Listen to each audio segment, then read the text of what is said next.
fans, wherever you may be. Welcome back for another edition of the Seahawks Playbook podcast. Join your host, Bill Alvstad, and co-host, sports writer and football analyst Keith Myers, as we talk Seahawks football.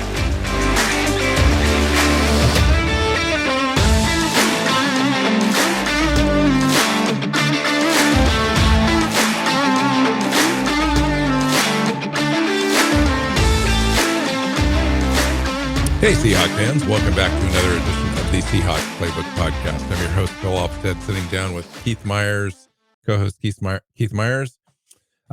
Just so everyone knows, too, we bypassed 400 episodes. We're on 402 currently with this show. Isn't that crazy?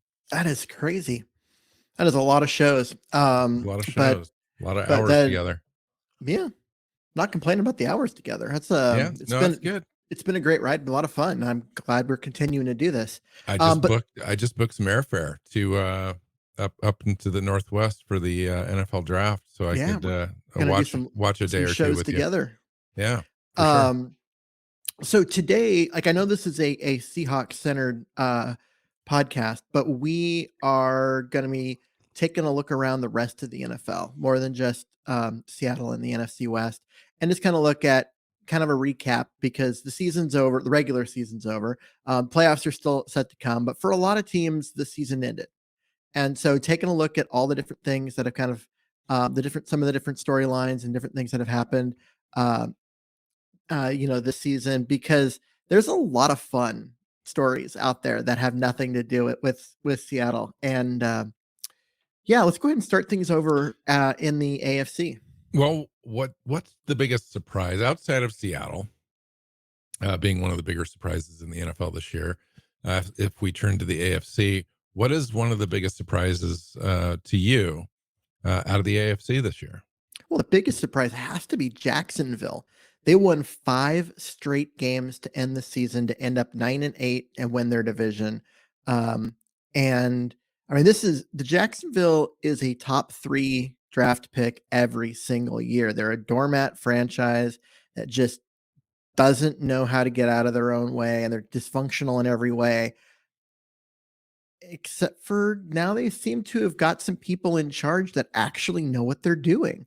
Yeah. And, Trevor Lawrence turned a corner and looked fantastic down the stretch, and the rest of the team kind of followed suit. And, like I said, they won 5 straight and got themselves into the playoffs. They're hosting a playoff game. The hire there, they went away from Urban from last year, that whole disaster, left the season with interim coaches, and finally hired Peterson this last year. Last time he coached, he was with Philadelphia, left when the Carson Wentz thing went down, came back into the league after a year off, really helped solidify this team, kind of give them some direction, some really good seasoned leadership that I think they needed at the right moment. And the quarterback play improved immediately. They won their last 5 games, like you said, got into the playoffs. It's the 7th, not even the 7th seed, right? They won their division. So they're the 4th seed. They're the 4th seed. They get to host a game. Yeah, that's remarkable. It really is, and a testament to them. They're gonna line up against the Chargers. I think the Chargers overall have a better roster. When they make it into the wild card weekend this weekend, Brandon Staley's got the Chargers playing well. They're 10-7, so Jacksonville's going to face them. The Chargers lost to the Jaguars early in the season, week 3.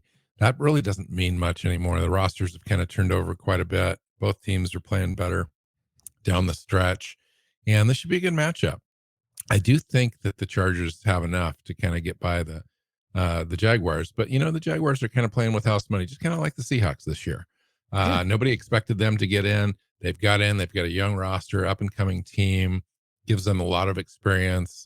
We're hearing the same sort of rhetoric out of our mouths with regards to this game coming up against the 49ers. We're just kind of in there. We're going to get some experience. Hope maybe we'll win this game. Maybe we won't. But I think overall, it's definitely a positive.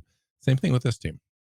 So when you look at the AFC South, though, the Jaguars winning it is an awesome story, and the 5 straight wins to get to a point where they can win it is phenomenal. But I think another story that has to be mentioned is Tennessee, that was 7-3, and then finished the year 7-10. They lost their last 7 games to fall out of the playoffs. I mean, they were the number 1 seed last year, and now they're not even in it. Yeah. And they lost 7 straight games to end this year. That's just a huge fall from grace for what is typically a pretty good, well-coached football team. Last year, their offense was hard to stop. This year, they fired their offensive coordinator, Todd Downing, and 3 other assistants after losing the game. 7 straight, missing the playoffs. They had some injuries, obviously. It's interesting. I think that they may be moving on this next year from Tannehill and trying to get a quarterback, trying to solve that, get them over the hump. They've just had inconsistent play there and not finishing as strong as they wanted to, for sure. Yeah. And anytime you're lining up Derrick Henry in the backfield, he's going to give you a chance with the running game, but they need a better, more well-rounded roster there. Yeah. Ultimately, the Jaguars were the only team in that division with a positive net points. Should be noted that the Colts fired Frank Reich early in the year. They lost their last 7 as well to finish 4-12-1. And then the Texans won their last game to get to 3-13-1. That was actually impressive against the Titans. And they did so in a way that cost them the first overall pick, and they promptly turned around and fired Lovie Smith. And you can say what you want about Lovie Smith and all of that, but it does feel like he just got fired for winning a game they didn't want him to win. Yeah, I don't know that it was necessarily that. I mean, it kind of feels that way, but that thing kind of builds up over time. The harsher situation there is they did it 2 years in a row, brought in coaches, fired them after 1 season. They're going to have to do it again. They're picking high in the draft. And, Lovie Smith, African-American coach, this is a tough deal. I just don't know that he got the fair shake there. An experienced head coach, I thought, was the right kind of person, right kind of coach to lead that team. You need an experienced guy that's going to be in there. I don't know that a new coach, a coach that lacks experience, would go in there and do a better job. And he seemed to be kind of the guy to do that job. Now they've got to go out and attract somebody after firing coaches in successive years. That's a hard thing to do right there. Yeah, they've fired coaches after 3 straight seasons because there's 2 one-and-dones, and before that, they fired their coach to set up an opening to do the 2 one-and-dones. So, honestly, they probably don't care, because if you go back to last year, it's almost certainly going to be Josh McCown that they hire. Former quarterback. Interesting. All right. How about staying with the AFC just really quick? How about the Bengals? I thought the Bengals struggled right out of the gate, and then they end up winning a ton of games down the stretch. Went 12-4. I thought that's a great win for them to be able to do that. And good quarterback play, good team overall, good roster. They've got as a chance in the AFC as Buffalo and Kansas City. I think they're just right there on competing in that AFC title game. We'll see who gets there. They had that kind of Super Bowl hangover where, that Super Bowl losers tend to have, where they just don't do as well the following year. But they found a way at the midseason point to fix what was going on. They won 8 straight. They won every game in the second half of the season to get to 12-4. Of course, 12-4, that only adds up to 16. That includes the Bills game, which was canceled for reasons that I'm sure you are all well aware of. But regardless of what had happened in that game, from the Bengals standpoint, they easily won their division. They were the best team in their division. They kind of ran away with it after a slow start. Yeah. So what do you think of their matchup in the playoffs? Third seed facing the Baltimore Ravens. Baltimore's another story, where their quarterback was hurt throughout the year. Has a chance to come back. Lamar Jackson. He's not quite ready. He's had a knee since the beginning of December. Thought it was going to be a 1 to 3 week situation, and he's just not quite right. The only reason I think that they're hesitant on him is just because of his skill set. He uses his legs so much. He needs that explosive speed and et cetera. And they feel like he would still try to operate that way, but if he's not 100%, he might get re-injure that thing. So they want to be cautious with him there. I don't know exactly what to expect if they don't have him in there. They've been limping along a little bit. Yeah, they've been limping along. They lost their last 2 games. This is a typical back end of the playoffs kind of situation for them. But without Lamar Jackson, they're not a contender in this game. They're going to go in and get waxed by the Bengals. If they have Lamar Jackson, they can push Cincinnati. They really can. But of course, he's got to be healthy. And if he's not healthy, then, just putting him out there when he's not healthy it doesn't make as big of a difference. And so this really feels like the Bengals are going to just have a fairly easy road to get out of the wild card weekend, but we'll see. I mean, that's why they play the games. I think the 2 most disappointing stories in the NFL this year come out of the AFC West, in that the Raiders had high expectations after making the playoffs last year with Derek Carr over the Chargers last year. Chargers this year came in, knew they were going to be a better coach team, better roster. They did, in fact, make it as the other team out of the West. But both the Raiders and Broncos really did not meet expectations. We can talk about the Broncos all day long. That's a fun story for Seahawks fans. Broncos ended up winning their last game, but they had a awful point differential. They only scored 287 points on offense and gave up 359 on defense. Even though they had a decent defense, their offense was so bad it made their defense look bad. And they legitimately was could have had pretty good. Yeah, like a top 5 defense on almost any other team. But that's a real tough thing. How do you overcome that if you're Denver, with a new coach situation coming in? There's been talk of Peyton, obviously, but now with the potential of that Rams job coming open, I would think that would be a way more and attractive the Cowboys option. job. And the Cowboys job.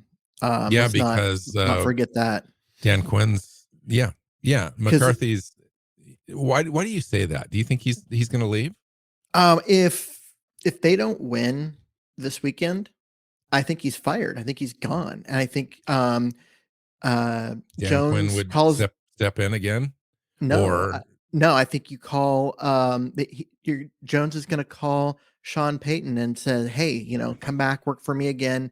I'll pay you $17 million a year. And he's not going to say no to that much money. And so I think that is a situation where you're going to see, I honestly think the Cowboys job is going to open up if they don't win this weekend. Well, they're certainly expected to win. And we can talk about the NFC. That conference over in the East was crazy. I knew the Eagles were going to be good this year, but I didn't know that they were going to be just ready to go. They had a built roster. They've been accumulating picks for a while. That thing started to mature now, and with Jalen Hurts playing really well, they're the number 1 seed in the NFC. It's a great story, really. Nice turnaround for that franchise. So before we leave the AFC West, like you mentioned the Raiders and Broncos, Denver was awful, but I think they'll probably get it turned around. They just got to fix Russ a little bit. But it should be noted that the Chiefs at 14-3 are there again. They're the number 1 seed. They're the best team in the NFL record wise, and point differential wise, they just casually dominated their way through the year. And they were so used to Kansas City being really good that we kind of forget how dominant they were throughout the year. And Patrick Mahomes, I'm telling you, man, that guy had a great year. I watched him in person here against the Cardinals in the desert. Looked fantastic. I mean, just looked like on top of his game. And that was the first game out of the gate. And he was in midseason form, easy. And you got to attribute some of the success too to that trade, that the Tyreek Hill trade. Everyone thought that they were crazy. Turns out they were kind of used that to reload a little bit, picked up a couple of additional draft picks that helped them immediately this year. So good team, good play this year. They're hard to beat offensively. On defense, they're pretty decent defensive team that surprised a lot of people, but that offense is just crazy good. Yeah. It's hard to say anything bad about the way the Chiefs have played this year. They've just been a really good football team. And there have been occasions though where they've just kind of not played up to, where they should, because they can dominate teams if they turn it on. And sometimes they just kind of meander through games. And it is interesting, but I think they do turn it on in the playoffs. They're going to be hard to beat.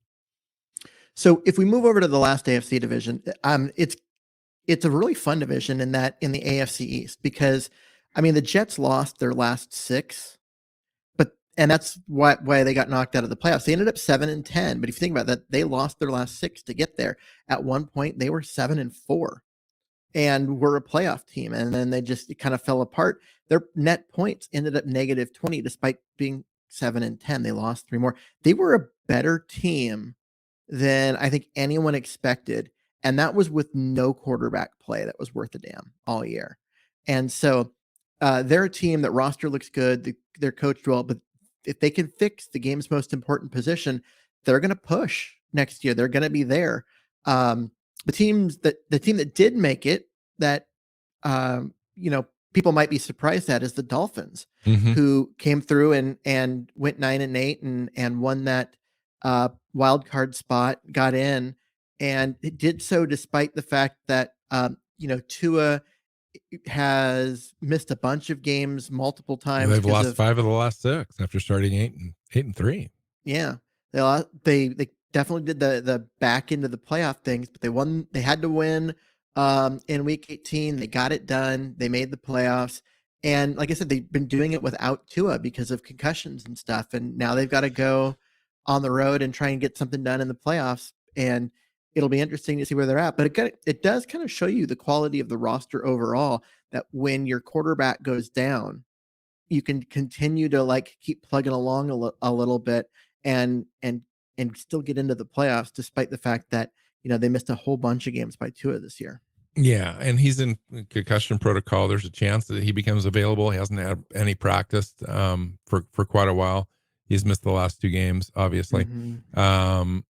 He's in 13 games. He threw for 3,548 yards and 25 touchdowns, 105 passer rating, yards per attempt at 8.9, yards per completion at 13.7. That's outstanding, really.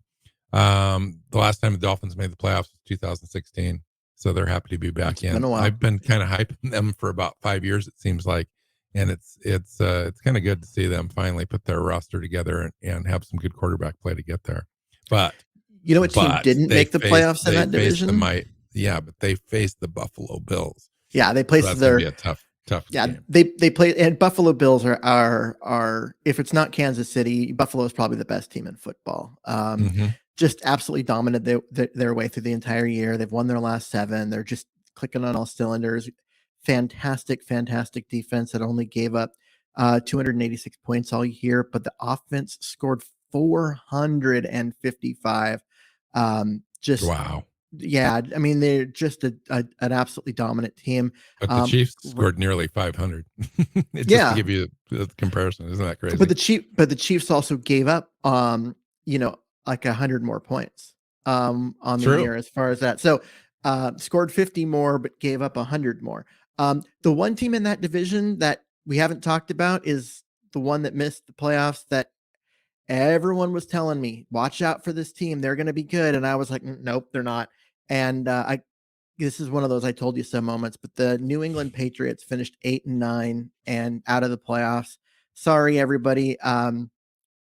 they weren't a good team last year. Yes, they made the playoffs and got absolutely blown out in the wild card round, but they did so by playing the weakest schedule in the NFL. And this year they didn't have the advantage of that ultra weak schedule where they played every terrible team, and they just couldn't string together wins. They just weren't good enough. And now you have another year. They're 8-9. They're missing the playoffs again.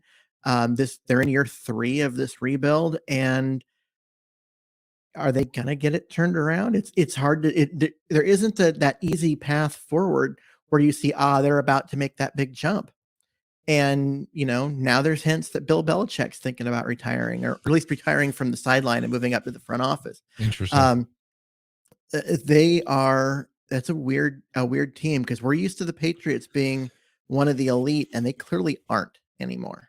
Yeah, without that elite quarterback play, it's tough. And now they're stuck. They're stuck in mediocrity. And if you're not a Patriot fan, you're pretty happy about that, because you're giving other teams a chance to win that division, a chance to be competitive in the AFC.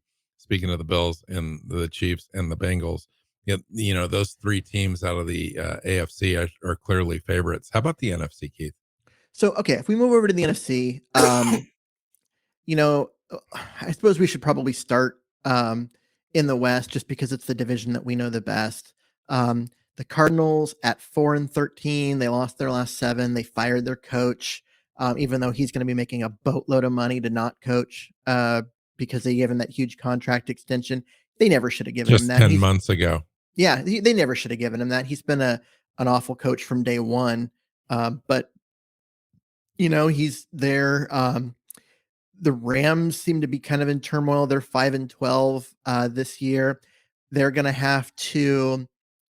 probably going to say, hey, we had everybody injured. We'll get everyone back next year and run it forward again. But their problem with the Rams is that they are a really, really old team. And they've managed to win in previous seasons because they've managed to stay healthy despite being an old team. And that injury luck caught up with them. If they kick this can down the road again another year, you're looking at probably another rough injury year for the Rams before they reboot that thing. And Sean McVay is talking seriously about walking away this year, and he's given his assistants all permission to seek other jobs out in the NFL. So it sounds like it's possible that he moves on.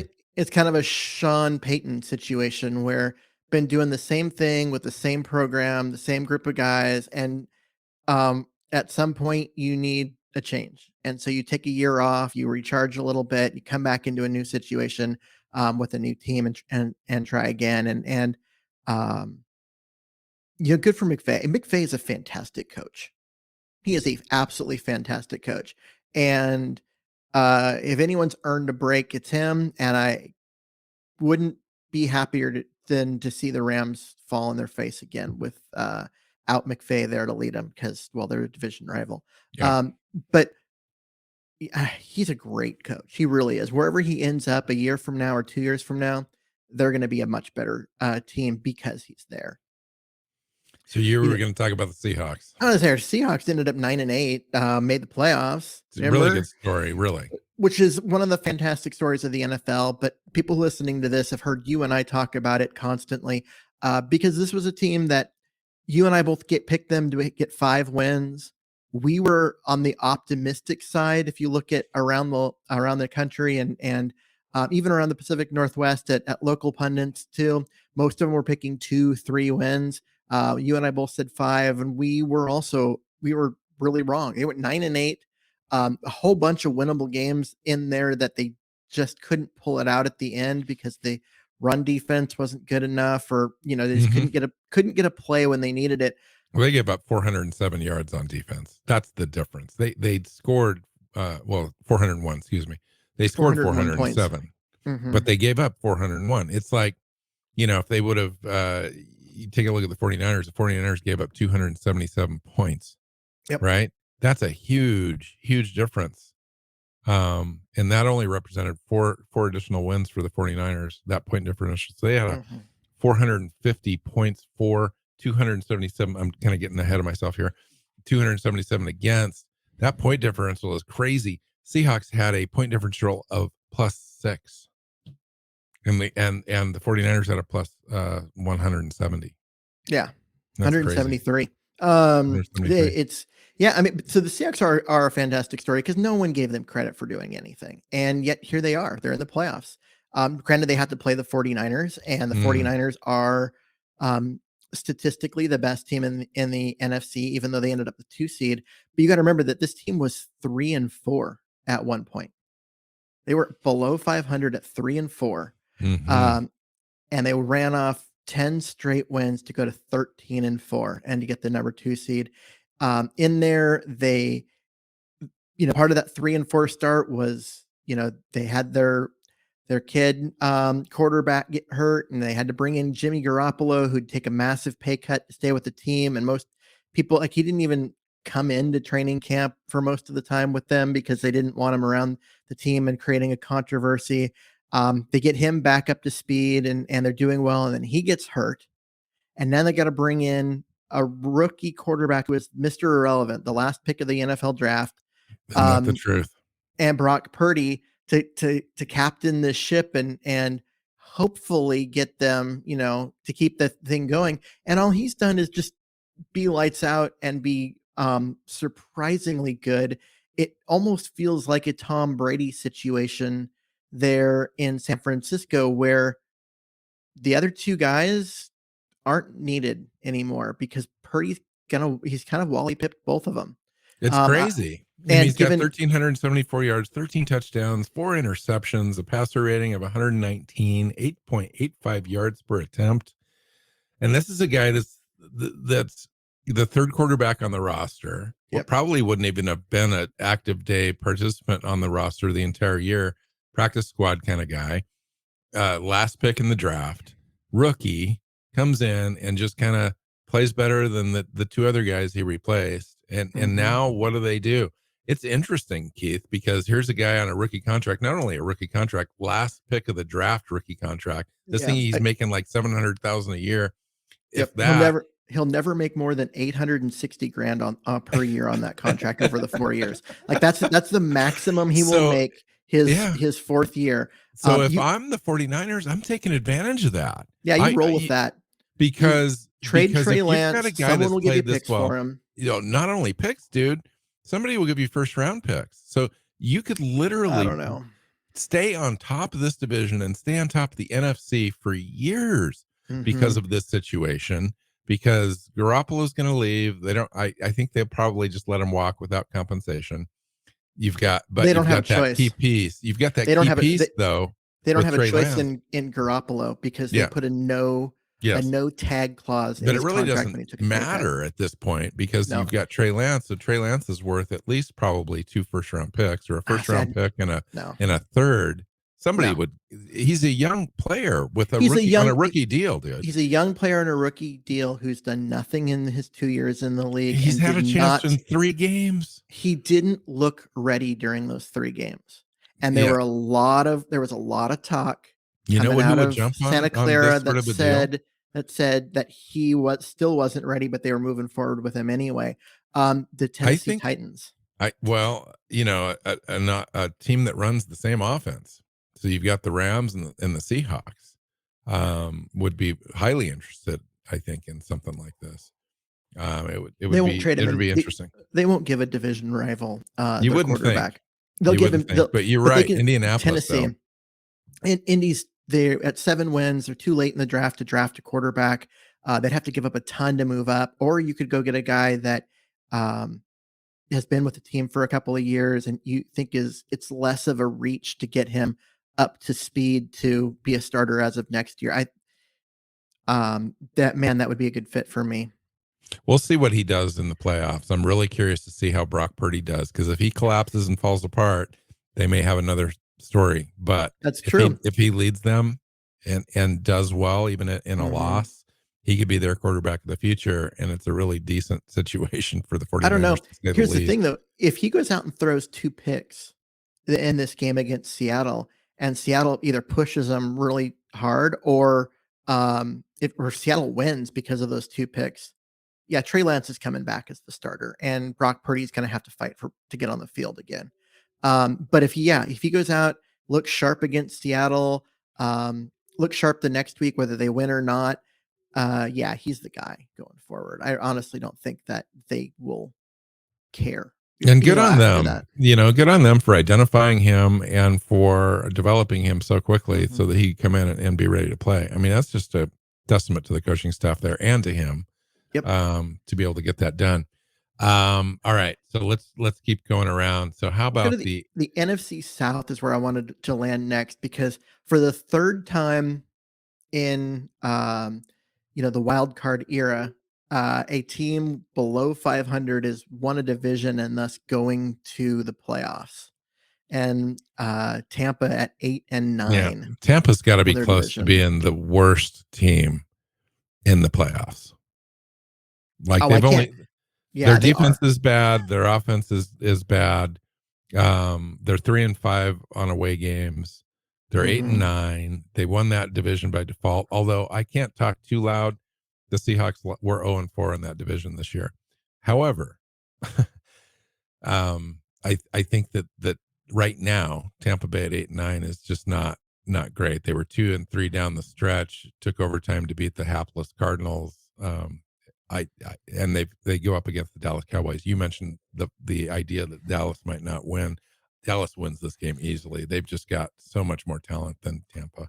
I don't know. Did you see Dallas play against? Yeah, I did, and they got shooken and woken up by their coach after that game too, because they played so awful. They just laid over for that game. That was abysmal. And I don't know. I don't have a lot of faith in the Cowboys right now. A few weeks ago, I thought, they're a team that you put up there with the 49ers and the Eagles as a top team in the conference. But the last 2 or 3 weeks, I've been very unimpressed with them. So that could be close. The Panthers are a team that's interesting to me in that they started multiple quarterbacks, one of which ended up with the Rams and started the last 5 games for the Rams after being the starter at the beginning of the year for the Panthers. And they went 7-10. They've got Sam Darnold looked good down the stretch. I will say that he looked good at times. He didn't look great, but he looked good at times. I think he definitely extended his career this year by coming in and playing better. Somewhere else, though. I guarantee the Panthers are at 9 are looking to move up in that draft, or hoping somebody falls like Will Levis or somebody to pick a quarterback in this draft, because that's their primary need. Yeah, they're a team that definitely needs a quarterback, whether they get one in the draft or they trade for Trey Lance, or I could see them signing Ryan Tannehill to be a bridge quarterback for them, type of thing. But they've got to fix that position. But at 7-10, they were the second best team in that division. The Saints were also 7-10. The Falcons were also 7-10. So yeah.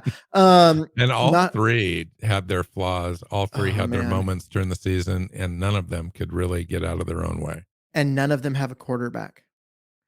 And honestly, nobody in that division has a quarterback, because if you watch Tom Brady play this year, there was at no point in this season did Tom Brady look like Tom Brady. Except for in Munich. Okay. Yeah, I'll give you that. And there was a couple other games where he hit Evans for a couple of big plays and made things look good. But overall, you look at his stats, his completion percentage is down, his yards per attempt is down, the amount of sacks that he took is up, everything's just down for him. And the Panthers don't have a quarterback, the Saints don't have a quarterback, the Falcons don't have a quarterback. Unfortunately for the Falcons, though, they're kind of in a position where I don't think they're going to be able to get up to a spot where they can get one. Marcus Mariota, when he got benched, apparently left the team and just disappeared, and then came back and said he was having the season-ending surgery on a knee injury that no one else in the building knew he was even hurt. So there's some weirdness going on there. It's just a weird situation. And if you watch Desmond Ridder play the last couple of weeks for the Falcons, he hasn't looked like an NFL quarterback either. So they might roll with him and see if they can develop him the way the Eagles developed Jalen Hurts, but they better get an offensive line. They better improve elsewhere on that roster. Speaking of the NFC East and Jalen Hurts, the Eagles had a fantastic year. Cowboys, we talked about that. The Giants ended up having a decent year. They made it into the playoffs as the third team out of the NFC East, and then the Commanders finished 8-8. I'm not sure about the Giants. The division I really wanted to talk about, and we can talk about the Giants along with this conversation because I want to talk about Minnesota and the Lions. The Giants, I just don't think that they've got a shot against Minnesota. But you know what? Minnesota, I think, is the worst division winning team out of all the teams that we're talking about right now. They won 13-4. You think they're worse than the Bucks? They scored. Wow. Okay, but they scored 424 points. They gave up 427. Their defense is awful. They're 8-1 at home, but they're only 5-3 on the road. They had a weird schedule. Things lined up for them. They had average play. They got they ended up at -3 for their net points, despite winning 9 games more than they lost. So they had 9 more wins than losses, and they still ended up with net points of -3. One score games, and they lost some blowout games. They just got blown out in a bunch of games, or in all 4 of the games that they lost. It was it was bad. So I don't think they're not a very good team. I mean, their defense gave up more points than Seattle's. Basically, so go Dalvin Cook and Kirk Cousins, so go the Vikings, because their defense is mediocre. I think teams can score on them. So if they can score, they're in games. If they can't, they get blown out. And so if they face a good defense, and the Giants have a decent defense, that could be a tough game for them. Honestly, the best team in that division didn't make the playoffs. Wow. The best team in that division is the Detroit Lions. Wow. I know they finished 9-8. Them beating the Packers got Seattle into the playoffs instead of the Packers. They started out terrible. They really turned it on and played better down the stretch. But this is a team that gave up this. We talk about the Lions being like the worst defense in the NFL. They gave up the same number of points as the Vikings at 427. Yeah. They won. The Vikings aren't Lions, any better. The Lions went 8-2 down the stretch. Dan Campbell had them playing hard. They beat the Packers at the end of the season. When they didn't have to, when nothing was on the line, they knew they were out of contention. They went ahead and took care of business, finished 9-8. The only other team not to make the playoffs with a 9-8 record was the Pittsburgh Steelers over in the AFC.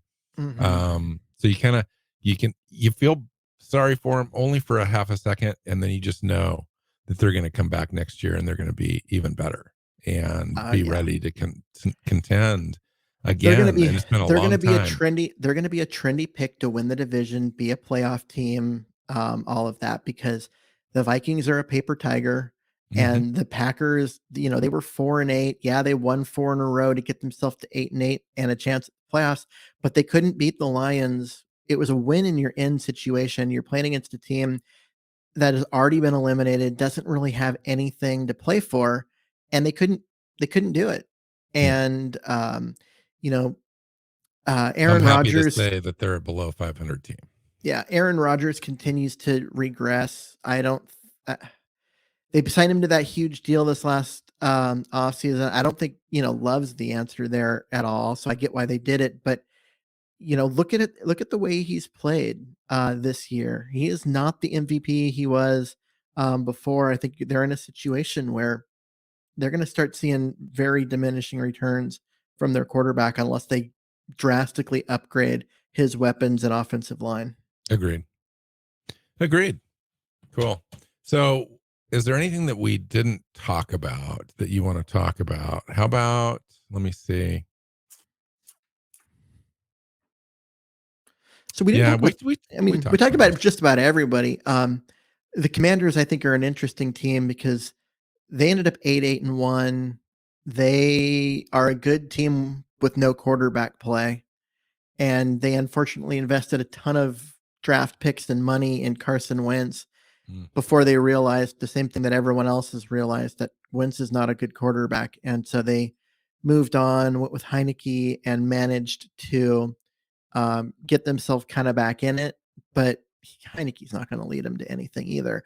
But at 8-1, how do you get a quarterback? You can't draft one. You're not high enough.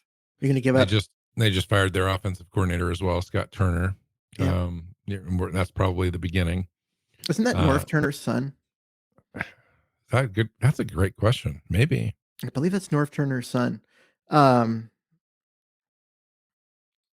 People who are listening wonder how many of them are like, who the hell's North Turner? Used to be the coach there, huh? Yep.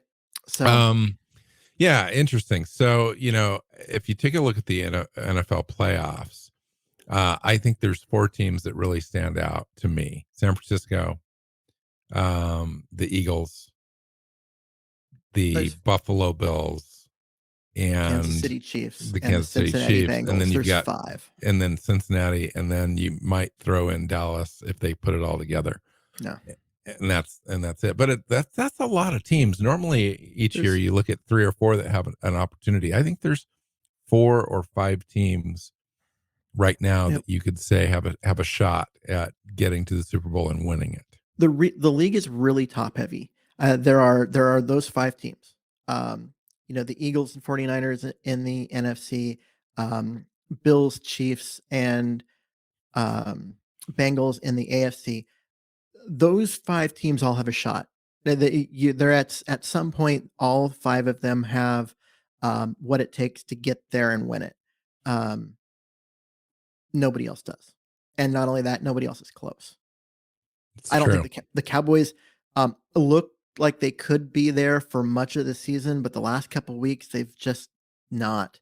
They've really fallen apart. I don't necessarily trust them.